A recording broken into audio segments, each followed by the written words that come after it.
EGM Network.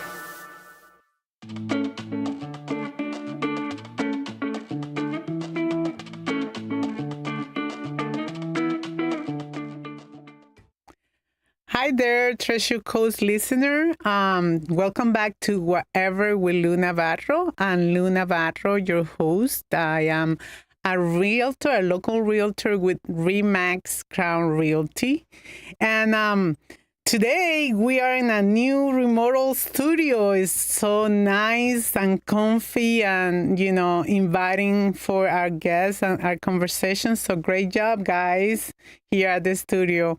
And before we start, I want to give kudos to Evergreen Media and all the sponsors for Downtown Friday in Main Street last Friday. It was such a success event and fun activities. And I personally love to see the community coming out, enjoying themselves while they are supporting the local vendors, the small businesses, and the sponsors that are the one who made this event possible.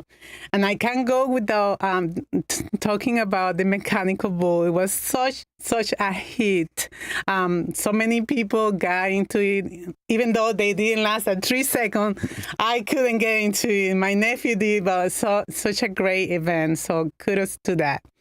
And well, today we got a fascinating guest joining us, someone who plays a key role in helping us understand our property values. So one of life's biggest questions: why is our property worth what it's worth? And sitting down with me is Wesley Davis, Indian River County property appraiser.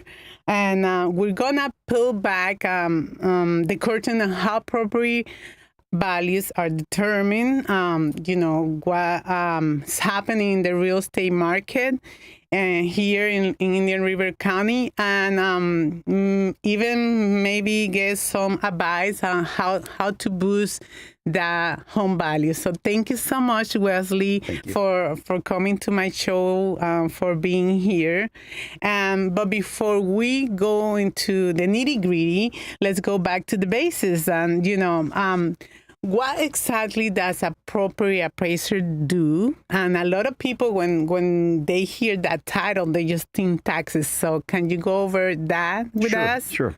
Absolutely. What my job is to put a value on every piece of property in Indian River County for tax purposes. And it's only for tax purposes. It's not for mortgages or refinancing or anything like that. We do it for the government's budgets, where they attach their millage rate to the values that I put on the properties. And that happens every year. And we start January 1st and we finish up December 31st. Wow, that's a big job. What would you say is the most surprising thing that people don't understand about Indian River County property appraisals? Probably what most people don't understand, I would say, is the reason why their taxes are different than their next door neighbor. Yes. And the reason that is because of many different things, but it's basically based on the assessed value. Mm-hmm. And depending on the exemptions that somebody's entitled to, that will reduce their assessed value. Mm-hmm. And also the time at which they purchase the property. Okay. If they purchase the property during the throes of the Great Recession, mm-hmm. And which seems it was about 10 years ago now, it's hard to believe. Yeah. That if they purchased it then, the prices were really low. Blood was in the streets. The real estate market was in awful condition. Mm-hmm. And but if they bought the home at that time and they homesteaded it, then the assessed value of that property could only go up by 3% or the consumer price index, whichever's less. Now, that didn't affect the market value. That's just the assessed value. Okay. And your taxes are based on the assessed value of the property. How does that value get assessed or determined? How the property value? But there's 3 ways that we put values on property. We use to put values on properties. One is the income approach. Mm-hmm. You could use if it's a commercial building or something along those lines. That's the income that it produces, and it's pretty easy to with a capitalization rate applied to that to be able to get a value for a piece of property based on its income it produces. Okay. The second one is cost approach. What does it cost to build it? Okay. And so if it's depending on the construction and that kind of stuff, it's a uniform accepted method of appraising property based on cost replacement. The most common is comparable sales. And that's what we use mostly, especially in the residential, the single-family residential market is the comparable sales, because there's, in a moving market like we have right now, there's a lot of sales to be able to say what that house is worth. And what we do then is we look at it and say, okay, was it an arm's length transaction? What does that mean? Arm's length transaction means that was the property exposed to the market in a reasonable amount of time. What were the terms of the sale? Was it did the seller offer financing? Was each party in the sale were they not related to each other? Was it like a parents selling to a child or something like that? That would make it to where it's not an arm's length transaction. And so once we determine that it is a qualified sale, that it was an arm's length transaction, then we would take that sale into account in that neighborhood on putting values on the properties for that year. All right. And then let's say that somebody is not happy about their assessed value. Can they challenge it? Absolutely. And if so, how? Okay. What happens is every August, I send out what is called a trim notice. The trim notice. And in the trim notice, that stands for truth and millage. And we send it out in the middle of August, and then statutorily, the taxpayers of any River County have the ability to, once they look at that, to challenge several things. One, the first thing they could challenge is the values. And if they think the values is too high, then they could call us and we look at it, because mistakes can be made. Yes. One of them that I'm familiar with, as far as we call it fat finger syndrome, whenever we're fat finger. Yes. That's nice. Whenever we're entering in this data inside our system, one of them that sticks out in mind is the house and the fingers. A gentleman came in and said, I think mine's just a little bit higher than everybody else. Can you look at it? We said, sure. Well, sure enough, this gentleman had put up one of the white PVC vinyl fence, and we put a value of $10,000 on it. Or the value is $10,000, but we had put an extra zero. Oh, and so it's 100,000. Sure. That's a big difference. It is. And mistakes happen. We enter a lot of data.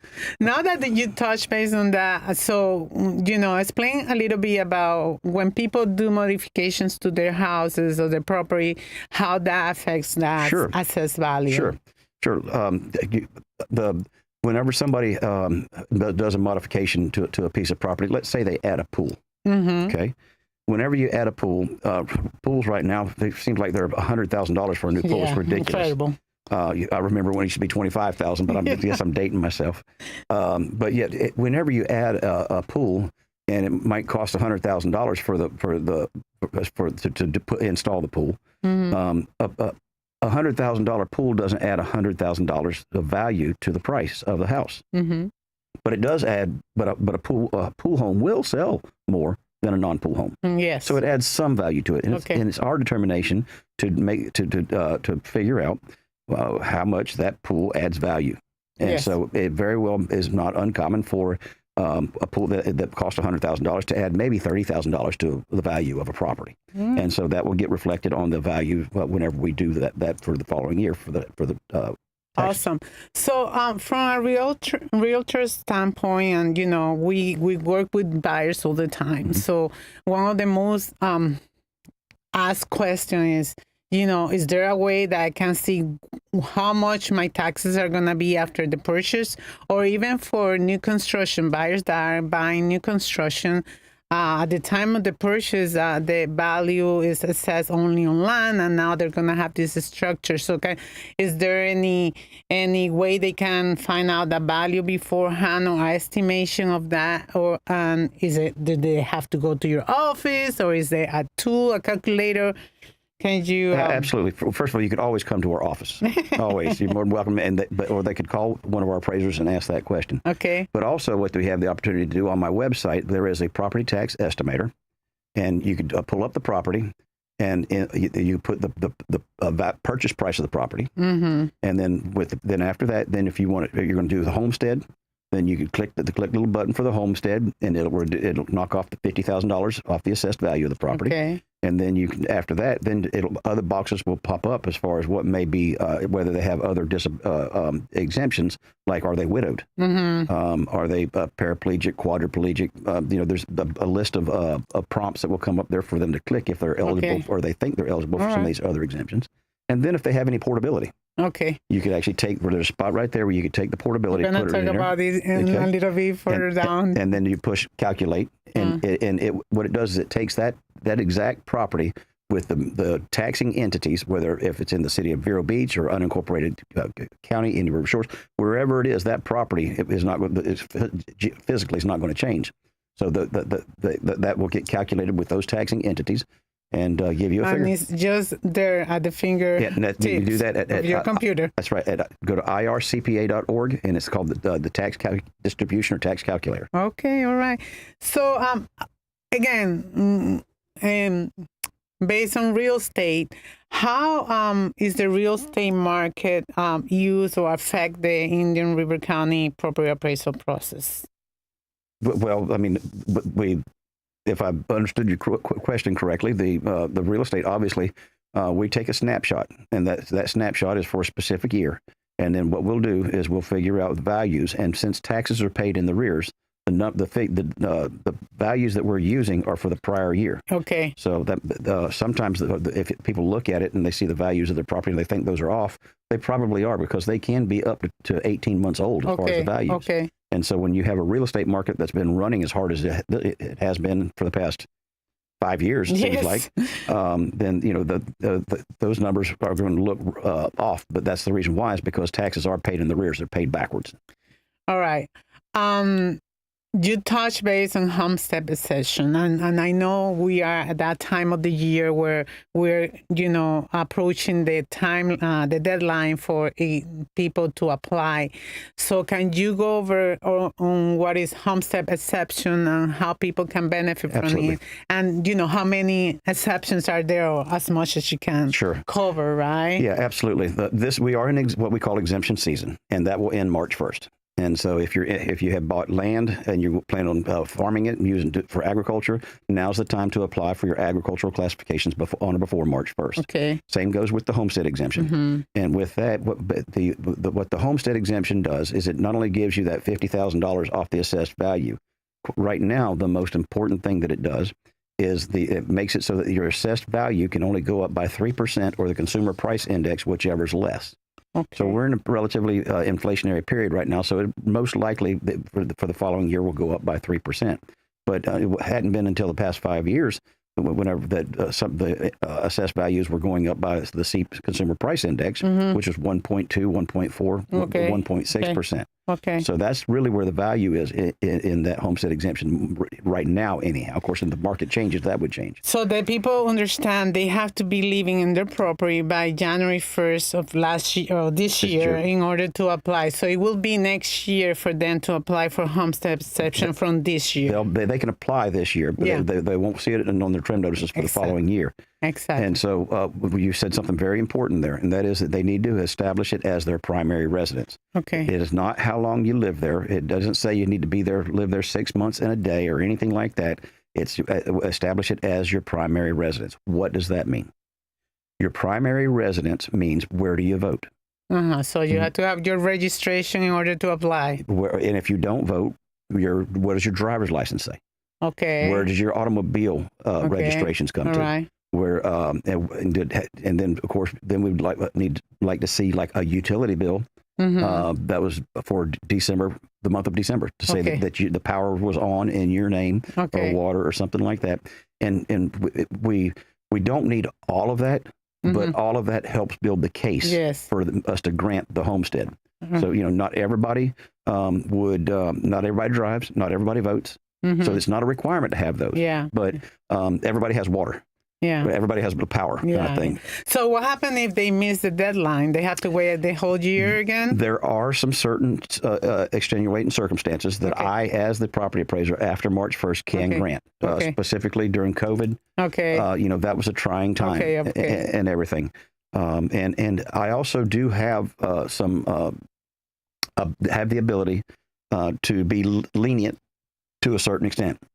Where I start to run out of time and can't start to change things is after that trim period. Okay. After that 25 days is over. Oh, yeah. Because at that point in time, the governments that are using my values to set their budgets are attaching their millage rates with it. Yeah. And then once they start that process, it gets very hard to start to change those values on my end. And so my hands start to get tied a lot. It's nearly impossible to, after the budget hearings and when the tax note bills have been printed and mailed out, because that's in November, and the fiscal year for the municipalities like the school board and county commission, city councils, that starts October 1st. Yeah. So they're already spending that money at that point. And so if somebody comes back and they want me to try to do something, then I've got to go to the school board and ask them for $1.32. Yeah. The city council for 75 cents. Wow. And I just can't. My hands get tied. All right, we're going to take a quick break and we'll be right back.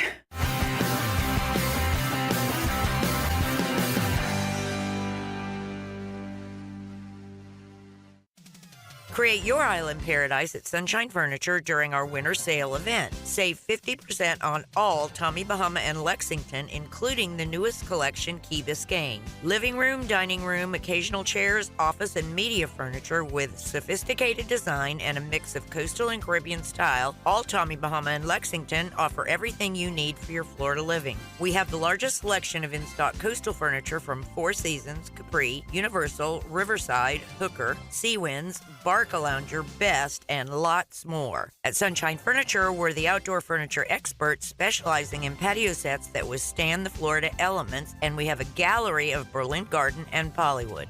Come in now for the best prices of the year. Sunshine Furniture, $12.95 US 1 in Vero Beach. Don't miss the 50% off winter sale on Tommy Bahama and Lexington going on now. Visit our website at sunshinefurniturecasual.com and visit our outlet store directly across the street. Hello, it's John Bona, and it's that time of year. It's time for the 21st Vero Beach Prayer Breakfast. We're looking forward to seeing you Thursday morning, February 13th, 7:30 to 9:30, inside a big tent at Riverside Park. Come and hear American legend Pat Boone, Dr. Erwin Lutzer, and Michelle Bachman. Tickets and sponsorships are available at VeroBeachPrayerBreakfast.com. That's VeroBeachPrayerBreakfast.com. Are you becoming a realtor, contractor, mold remediator, guardian? In the state of Florida, these and many other industries require a Level 2 live scan background check for clearance to work in your industry. A1A Fingerprints is your certified live scan source from Broward to Brevard. And if you're a medical provider, you need to be registered on the ACA web portal. A1A Fingerprints will help you navigate and comply with the law. Call 772-494-6556 or visit A1AFingerprints.com. A1A Fingerprints.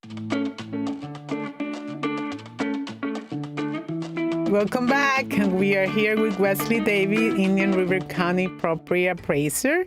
And let's go back to homestead exceptions. I want to ask you, I know there is multiple seniors, veterans, disabled person, widows, or first responders for that matter. But how about a person that is fully disabled, wheelchair bound person apply for exception? How will they go apply? And what part of the taxes are except for them? Sure. They could come into the office. What we need is basically a doctor's saying that you have that fully disabled, whether you're a paraplegic, quadriplegic, blind, deaf. There's all kind of. And right now, those are currently $5,000 that gets taken off the assessed value of the property. Okay. And so they can do it. Come into the office and do it. They can do it online. Whatever's easiest for them. All right, that's easy. So, we were talking about homestead exception, and then you touched on something that is so important, and a lot of people, I believe, that are not aware of it, and it's portability or the Save Our Home program. Yes. And one of the most, and I actually was talking to one of my sellers a couple of days ago about this. She is under the impression that it's only 2 years, and I am under the impression that it's 3 years. So can you touch base on the timeline and how can they take advantage of that benefit when they are selling and moving to another home? Sure. Well, the portability is the difference between the market value that we put on the property and the assessed value. And so if a homestead property's been, if you had a property for a long time in any River County, chances are there's a big difference between your assessed value because that property could have only gone up by 3% of the consumer price index, whichever's less. Okay, so that difference between the market value and the homestead and the assessed value, that's your portability. Okay. Now, you have the ability to take up to $500,000 of that portability. That's all you're allowed to have is up to $500,000. Okay. And port that, and you have up to 3 years to do it. But let me step you through the process on that. So if you are selling your homesteaded property and moving into a new homesteaded property, if the market value is greater than or equal to the market value of the property you're buying, then you could port 100% of that portability up to the $500,000. Okay. If it's, let's say you're downsizing and moving into a condominium and the condominium is half the value, then you can only port 50% of that value over to the new homestead. And when I say, and of course that gets applied up and down the scale kind of thing with the percentage. When I say up to 3 years, it's 3 calendar years. Okay. So if you were to sell your home right now, 1 month's already gone. Okay. So then you have basically 11 months and 2 years. Okay. If you would have sold it December 25th on Christmas, that was one of your years already gone. Wow. So then you only have 2 more years. Oh, interesting. So it's the calendar year is the timing on that. Okay, interesting. So this portability is only for people that are moving within the same county or the state of Florida? That's a great question. If you're in Miami and you move to come up here and you had a homesteaded property down there, that portability will come with you to your new homestead up here. It's anywhere in the state of Florida. And what about if they lose that time frame? Can they use it? It's lost. It's gone. It's gone. Yep. All right. And it used to be only up to 2 years. Okay. But about 3 or 4 years, probably about 4 years ago now, they had a constitutional amendment that extended it for another year. And the thought process behind that is it took more than 2 years to actually sometimes build a house for somebody that was trying to do it themselves. Okay. You know, maybe some of these national builders, they can build it quick, but if they're trying to do it themselves and do a custom home of some kind, sometimes it takes longer than 2 years. And well, you already touched on that. You can transfer up to 500. Yes, up to. So if you have $2 million worth of save our homes are deferred between the assessed value and the market value, you can't take all $2 million of that. You can only take $500,000. Can that be applied to inheriting homes? To inherited homes? If it's going to be your new homestead. Okay, it has to be your homestead. Yeah, you don't have to go buy a homestead. It's just got to be your new homestead. Okay, all right. But we on that inherited home, we will have a market value on it. Okay. So that's how we don't. That's why we don't necessarily need a cash transaction. Can it be done online? Portability? Yes. Whenever you apply for the homestead, after you apply for the homestead, because you can't port unless you do have the homestead, you can apply for. There's a form on there online, or you can come into the office. We'll ask you where your former homestead was, in what county, or what, even down the street. And we can figure all that out for you. All right. Quick question. And this is something that is starting to happen a lot. And we have seen an increase in fraud where scammers impersonate homeowners that are mostly SMTs. Is there anything that your organization is doing to prevent that? And also, what steps do you suggest the owners take in order to avoid being on that situation? Sure. There is on my website this place called Fraud Alert, and what you can do is you click on that and you enter in the name of the owner of the property that's on the deed, and then you confirm that, and then you enter in the email address and confirm that, and then you submit that, and that goes to the clerk of the circuit court, and they'll send you a confirmation email back, and whenever they do, after that point, any document that gets recorded in the clerk of the circuit courts in Indian River County with your name on it, you'll be notified. Awesome. I think that you guys, anybody needs to take advantage of that. We realtors are seeing this is being incrementing a lot, and so it's something that you can do it. And that, again, I don't want to give any false assumptions. That doesn't stop it. Yeah. But the faster you know about it, the faster it can be undone, reversed, or keep some funds. Well, this has been awesome. I think that we are about to finish up here. I have one question for you. If you was the oldest property that you have access here in Indian River County? What's the oldest? Wow. If you don't remember, don't worry. Yeah, no. There's some old structures here, but I don't. They run together, so I don't know. Well, thank you so much, Wesley. You have given a lot to think about, and before we wrap up, pretty sure you have mentioned it over the conversation, but you have an open door policy, right? Oh, People absolutely. can go on, any errors or anything, any problems that they have with the property, they can go on. They can come in there and make sure when they do, make sure they tell them Wesley sent me. Thank you so much for joining us today, and thank you for all the listeners that tune in to another episode of Whatever with Lou Navarro. You can follow me, subscribe into my social media, my YouTube channel, and leave us a review. Until the next time, take care and enjoy this beautiful Vero Beach. Y recuerda, yo hablo tu idioma. Chao, chao.